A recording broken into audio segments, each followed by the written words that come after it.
നമുക്കൊന്ന് വീട് വരെ പോയാലോ. ഇന്നത്തെ വീഡിയോ ഞങ്ങൾ വീട്ടിലേക്ക് പോകുന്നതാണ്. വീടെന്ന് പറഞ്ഞാൽ കോട്ടയത്തെ വീട്ടിലേക്കാണ്. അപ്പം ഞാനും കൊച്ചു മാത്രമാണ് പോകുന്നത്, ഇച്ചയും വരുന്നില്ല. അപ്പോൾ ഞങ്ങൾ ബസ്സിനാണ് പോകുന്നത്. അപ്പോൾ ബസ്സിന് പോകാൻ വേണ്ടി ബസ് സ്റ്റാൻഡിലേക്ക് ആക്കുന്നതാണ്. രാവിലെ തന്നെ ഇറങ്ങണമെന്ന് വിചാരിച്ചാണ്, പക്ഷേ അതിന് പറ്റിയില്ല. ഏകദേശം 11 മണിയോട് കൂടിയിട്ടാണ് ഇറങ്ങിയിട്ടുണ്ടായിരുന്നത്. നല്ല വെയിലുണ്ടായിരുന്നു.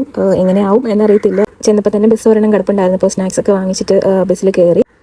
ആദ്യം വലിയ ബഹളങ്ങളൊന്നും ഇല്ലാതെ ഇരിക്കുന്നുണ്ട് പുള്ളി. ഇനിയിപ്പോൾ കുറച്ച് കഴിയുമ്പോഴത്തേക്കും എങ്ങനെയാണെന്നറിയില്ല. തൊട്ടടുത്തിരിക്കുന്ന ആളെ തോണ്ടിക്കൊണ്ടിരിക്കും എന്നുള്ളൊരു വിഷയം മാത്രമേ ഉള്ളൂ.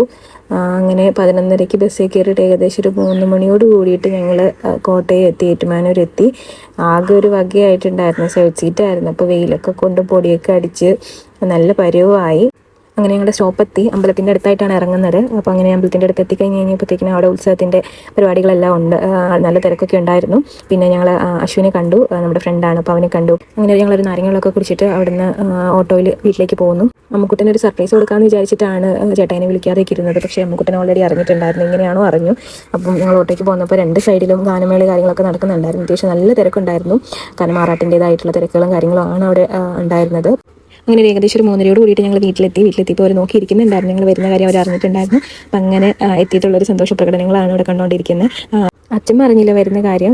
അപ്പം അച്ഛമ്മ സർപ്രൈസ് ആയിപ്പോയി. നമ്മളെ നോക്കിയിരിക്കാനും നമ്മളോട് എപ്പോഴാണ് വരുന്നതെന്ന് ചോദിക്കാനും നമുക്ക് ചുറ്റും കുറച്ച് ആളുകളുള്ളത് ഭാഗ്യം തന്നെയാണ്.